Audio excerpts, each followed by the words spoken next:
Hello students. तो जैसा कि आपको पता है हमारी इनऑर्गेनिक की एक रिवीजन सीरीज़ चल रही थी वाईफाई स्टडी नीट 20 चैनल पे। बस उसी सीरीज़ को हम आज आगे बढ़ाने के लिए आपके लिए एक नया टॉपिक डी ब्लॉक लेके आए हैं। डी ब्लॉक में मेनली दो केमिस्ट्री हम पढ़ते हैं, एक तो K2Cr2O7 की केमिस्ट्री और एक KMnO4 की केमिस्ट्री। अगर उन केमिस्ट्रीज़ पे आपकी कमांड है मींस आपका डी ब्लॉक 80 to 90% क्लियर है। बाकी थ्योरेटिकल पार्ट है 10-15%, वो आप थ्योरी से भी क्लियर कर सकते हो और उसमें मेनली आपको एनसीईआरटी पे फोकस करना पड़ेगा। ठीक है, तो आज K2Cr2O7 और अगली वीडियो में KMnO4 आएगा। तो आज की अगर आप वीडियो देख लेते हो K2Cr2O7 की तो शायद कोई डाउट नहीं रहेगा, कोई रिएक्शंस में डाउट नहीं रहेगा। और अगली वीडियो अगर KMnO4 की देख लेते हैं तो उसमें भी कोई डाउट नहीं रहेगा। उसी से बस स्टार्ट करते हैं K2Cr2O7 की केमिस्ट्री। पहले देखते हैं कि कैसा क्या बनता है। K2CrO4 की मैं अगर रिएक्शन कंसंट्रेट एसिड से कंसंट्रेट H2SO4 से अगर रिएक्शन करवाता हूँ तो यहाँ पे जो फॉर्म होगा वो होगा K2Cr2O7। अगर इसी की मैं रिवर्स रिएक्शन करवाता हूँ बेस के साथ, ये एसिड के साथ किया KOH, बेस के साथ अगर मैं इसकी रिवर्स रिएक्शन करवाता हूँ ये फॉर्म करता है K2CrO4।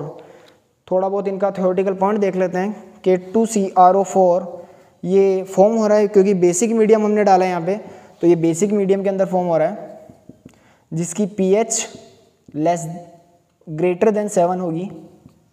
और मेनली इसका कलर पूछता है, कलर थोड़ा याद ही रखना, इसका कलर जो होता है वो येलो होता है। ठीक है, वैसे ही कुछ इसके भी थोड़े बहुत थ्योरेटिकल पॉइंट्स हैं वो आप देख सकते हो। ये क्योंकि एसिडिक मीडियम से बन रहा है तो एसिडिक है इन नेचर एंड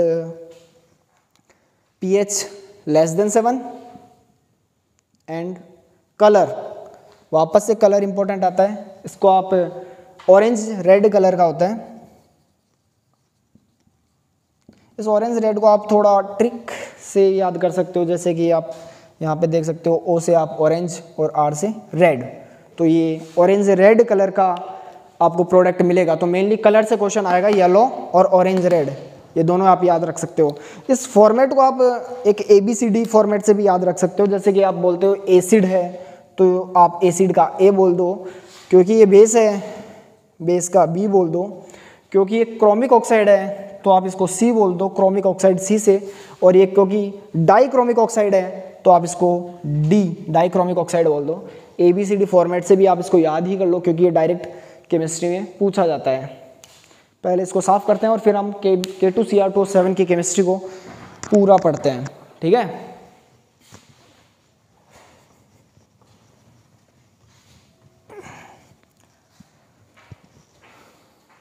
तो चलो स्टार्ट करते हैं हम K2Cr2O7 की केमिस्ट्री।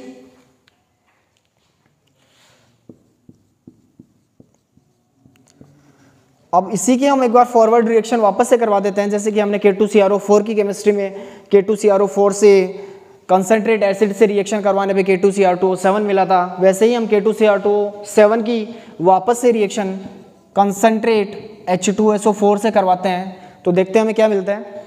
तो हमें जो मिलता है वो मिलता है K2SO4 प्लस Cr2SO4 का whole thrice plus 8H2। But एक बहुत इंपॉर्टेंट प्रोडक्ट इसी के अंदर आपको मिलता है, वो है नेसेंट ऑक्सीजन। बहुत इंपॉर्टेंट रोल है इसका इनऑर्गेनिक केमिस्ट्री के अंदर। Nascent oxygen oxidising in nature, इसका नेचर ऑक्सीडाइजिंग होता है। जहां पे भी आपको नेसेंट ऑक्सीजन दिखेगी तो वहां पे मान लेना आप ये ऑक्सीडाइजिंग का काम करने आएगी। इसके कुछ एग्जांपल्स, फेमस एग्जांपल्स हैं, जैसे कि ये I- को I2 में कन्वर्ट करती है, NO2- को NO2 में NO3- में कन्वर्ट करती है, और ऑक्जिलेटाइन C2O4 को कार्बन डाइऑक्साइड में कन्वर्ट करती है। ठीक है, तो इसकी एक मेन रिएक्शन ये हो गई।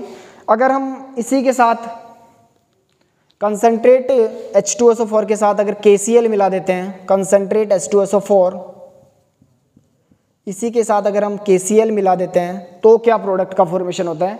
मेनली सेम सा ही प्रोडक्ट होता है, ना ना सेम तो नहीं, हाँ CrO2Cl2 ये होता है क्रोमिल क्लोराइड।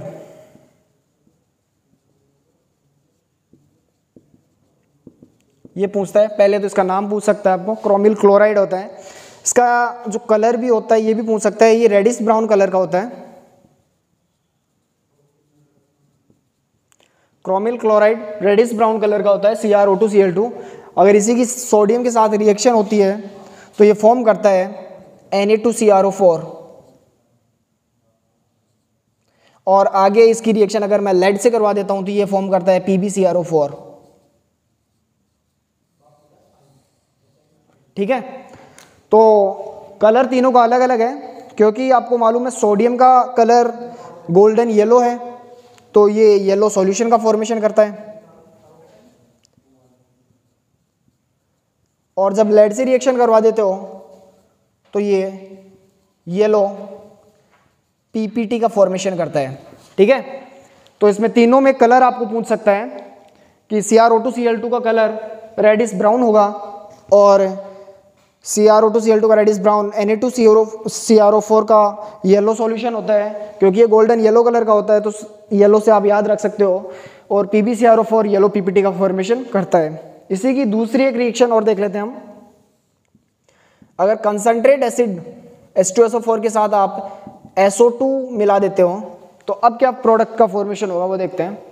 मेनली सेम सा ही प्रोडक्ट होता है, ये और ये अब वाला। तो इसमें आता है K2SO4 प्लस Cr2SO4 का होल थ्राइस प्लस H2O। ठीक है, अब इसकी अगर आप एक्सेस हाइड्रोलाइसिस करवा देते हो, अब अगर आप इसका एक्सेस हाइड्रोलाइसिस करवा देते हो, एक्सेस H2O आप अगर इसको देते हो तो यहाँ पे एक प्रोडक्ट जो बनेगा वो बनेगा K2SO4 डॉट Cr2SO4 का होल थ्राइस डॉट 24H2O। और शायद आपने ये प्रोडक्ट कहीं ना कहीं देखा ही होगा, कोऑर्डिनेशन कंपाउंड अगर पढ़ा होगा तो जरूर देखा होगा। ये है क्रोम एलम।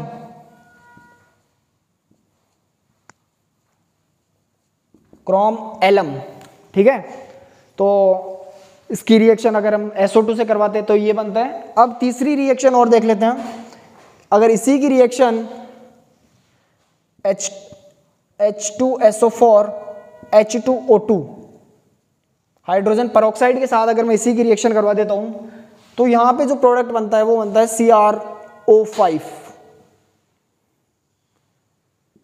इंपॉर्टेंट प्रोडक्ट है और इंपॉर्टेंट रिएक्शन है। आपको अगर एग्जाम में पूछेगा तो ये सिंगल रिएक्शंस पूछेगा, सिंगल पूछेगा, कोई चार्ट तो पूछना नहीं है। तो इनमें सिंगल रिएक्शंस को मैंने एक चार्ट के अंदर वेरीफाई कर दिया है, तो आप इसको पूरा चार्ट को थोड़ा 2-3 बार देख लेना, बस हो जाएगा क्लियर। तो CrO5 H2SO4 की रिएक्शन अगर मैं H2O2 से करवाता हूँ, CrO5 का फॉर्मेशन होता है, ये बटरफ्लाई शेप का होता है। इसकी शेप बटरफ्लाई शेप होती है। इसका ऑक्सीडेशन स्टेट पूछता है, ये +6 ऑक्सीडेशन स्टेट में है। और इसमें ये पूछता है कि इसमें कितने परऑक्साइड बॉन्ड होते हैं, तो इसमें डाई परऑक्साइड, 2 परऑक्साइड बॉन्ड होते हैं।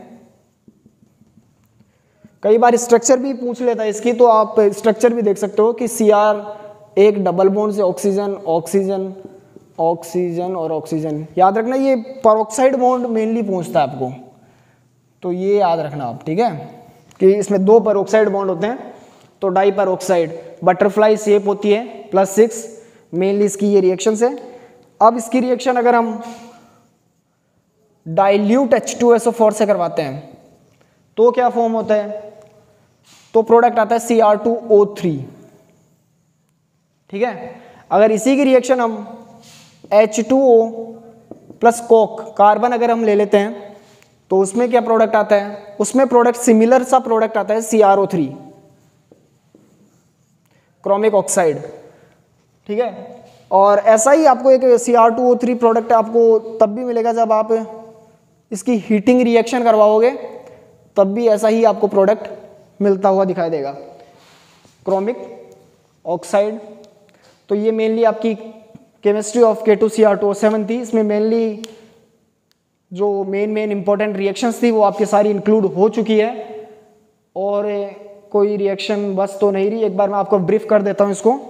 K2Cr2O7 की रिएक्शन अगर आप K2Cr2O7 की रिएक्शन अगर आप कंसंट्रेट एसिड से करवाते हो तो K2SO4 प्लस Cr2SO4 का होल थ्राइस प्लस 8H2O और नेसेंट ऑक्सीजन का फॉर्मेशन होता है। ये nascent oxygen oxidising in nature होती है। कहीं भी इनऑर्गेनिक में अगर आपको नेसेंट ऑक्सीजन मिलती है तो वहाँ पे इसका काम ऑक्सीडाइजिंग ही होगा। ये I2 को I में कन्वर्ट करती है, NO2 माइनस को NO3 माइनस में, और ऑक्सीलेट आयन को कार्बन डाइऑक्साइड में कन्वर्ट करती है। अगर यही रिएक्शन आप कंसंट्रेट H2SO4 के साथ SO2 लेते हो तो K2SO4 प्लस Cr2SO4 का होल थ्राइस प्लस H2O मिलता है, और इसकी अगर एक्सेस हाइड्रोलाइसिस होती है तो K2SO4 डॉट, याद रखना ये एडिशन प्रोडक्ट है, Cr2SO4 का होल थ्राइस डॉट 24H2O जो कि क्रोम एलम होता है। ये आपने कोऑर्डिनेशन केमिस्ट्री में पढ़ा होगा। इसी के साथ अगर आप SO2 की जगह KCl ले लेते हो तो CrO2Cl2 क्रोम एलम आपको मिलेगा, वो क्रोमिल क्लोराइड आपको मिलेगा, और ये रेडिश ब्राउन कलर का होता है, ये भी पूछ लेता है। और Na2CrO4 yellow solution, PbCrO4 yellow PPT, ये दोनों भी इंपॉर्टेंट है, इनको भी याद रखना, ठीक है। इसको आप इसमें एक CrOO2 का होल ट्वाइस इस फॉर्म में भी लिख सकते हो, और ये फॉर्म आपने कहीं और भी देखी होगी। ये शायद प्रोडक्ट ऑफ इटार्ड रिएक्शन, अगर इनऑर्गेनिक भी पढ़ते होंगे तो आप देखते होंगे कि ये प्रोडक्ट ऑफ इटार्ड रिएक्शन है। ये इटार्ड रिएक्शन का प्रोडक्ट है। H2SO4 की अगर परोक्साइड के साथ रिएक्शन होती है तो CrO5 butterfly shape plus 6 oxidation state di peroxide, 2 peroxide bond होते हैं, ये बहुत इंपॉर्टेंट है, ये पूछता है। और CrOO2 product of Etard reaction, dilute H2SO4 से रिएक्शन करने पे Cr2O3 मिलेगा, और H2O विथ कोक लेने से CrO3 मिलेगा आपको, ठीक है। तो आज की वीडियो हम यहीं पे समाप्त करते हैं। वाईफाई स्टडी नीट 20 पे आपको ऐसी वीडियोस आगे भी मिलती रहेगी, और अभी केमिस्ट्री ऑफ K2Cr2O7 मिली है। नेक्स्ट वीडियोज अब हमारी आएगी वो केमिस्ट्री ऑफ KM1O4 आएगी, और अगर ये दोनों आप वीडियो थोड़ा ध्यान से देख लेते हैं वो भी इसी फॉर्म में आएगी जिस फॉर्म में ये आप रिएक्शंस देख रहे हो। तो दोनों ये देखने पे आपका डी ब्लॉक का जो 90% रिएक्शन मटेरियल होता है वो कवर हो जाएगा, बाकी 10% आपको NCERT से पढ़ना ज़रूर पड़ेगा, क्योंकि बिना NCERT कुछ होता नहीं है। तो ठीक है, इसको करना आप, ठीक है, थैंक्स।